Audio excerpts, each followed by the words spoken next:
অভয়, এখানে আছে an and, তাহলে এখানে অ্যান কেন দিয়েছে? পিঁপড়ের আগে তো এও বসতে পারতো, তাহলে এখানে এ না বসে অ্যান কেন দিয়েছে বলো?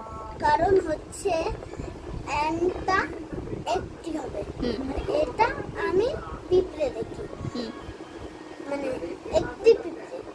অ্যান্ড মানে একটি পিঁপড়ে। হ্যাঁ, তাহলে এ এ না বসে অ্যান কেন বসেছে বলো? কারণ অ্যান অ্যান মানে হয়তো অ্যান হয়, কিন্তু অ্যান কেন হয়? অ্যান কেন হয় বলছি। বলো। অ্যান কারণ একটি হয়, একটি হয়। যদি আমরা একটি দিয়ে কিছু মানে পাশে বানান দিই, তাহলে ওইটাই হবে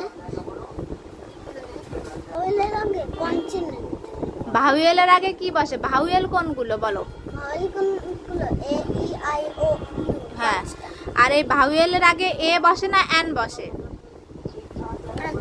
হ্যাঁ হ্যাঁ, অ্যান বসে। তাহলে এখানে এ এন টি অ্যান্ড, তাহলে অ্যান এ ভাওয়েল না কনসোনান্ট?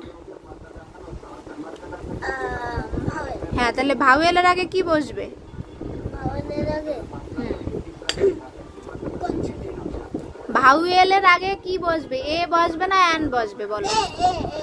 ভাওয়েলের আগে এ বসবে? না না, এ মানে এন এন এন।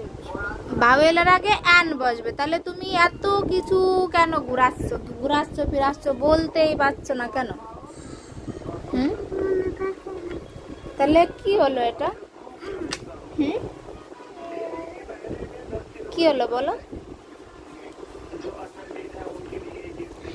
এরপরে মনে থাকবে তো বলো, যে ভাওয়েলের আগে অ্যান বসে আর কনসোন্যান্টের আগে এ বসবে।